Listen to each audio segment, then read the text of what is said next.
টানা কয়েকদিন অনেক বৃষ্টি হওয়ার পর আজ আবার একটু কড়া রোদ বেরিয়েছে। এর জন্য ছাদে এসে দেখছিলাম আমার গাছগুলোর কি অবস্থা। হ্যালো এভরিওয়ান, আমি পিয়ালি। আরও একবার আমার নতুন ব্লগে তোমাদের সকলকে ওয়েলকাম জানাই।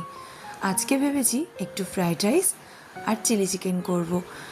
এখানে ফ্রাইড রাইসের মধ্যে কিন্তু আমি শুধুমাত্র বিনসটাই দিয়েছি, কারণ আমার কাছে আর কোনো সবজি ছিল না। ক্যাপসিকাম ছিল, সেটাকে চিলি চিকেনের মধ্যে দেবো বলে কেটে গুছিয়ে নিয়েছিলাম।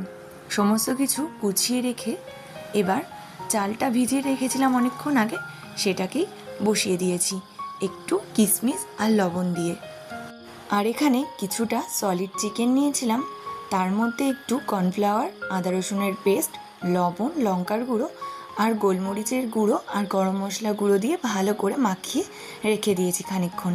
তারপরে একে একে সেটাকে ভেজে নিলাম। এদিকে কিন্তু আমার ভাতটাও হয়ে গেছে আর পকোড়াগুলোকেও তুলে পাশে রেখে দিলাম। এবার আমি বিনস রাইসটাকে বানিয়ে নেব। এর মধ্যে যেহেতু আর কোনো সবজি নেই, তাই আমি ভেবেচিন্তে এই নামটাই দিলাম।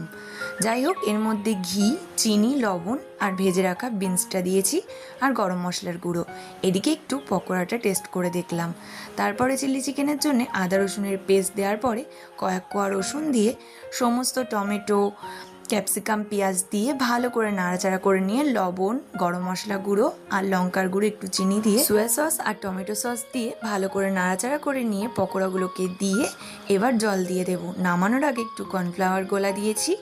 আর আমি কিন্তু বাড়িতে এভাবেই চিলি চিকেন করি, যেহেতু বিভান খাবে। তোমরাও একবার বাড়িতে এভাবে ট্রাই করে দেখো।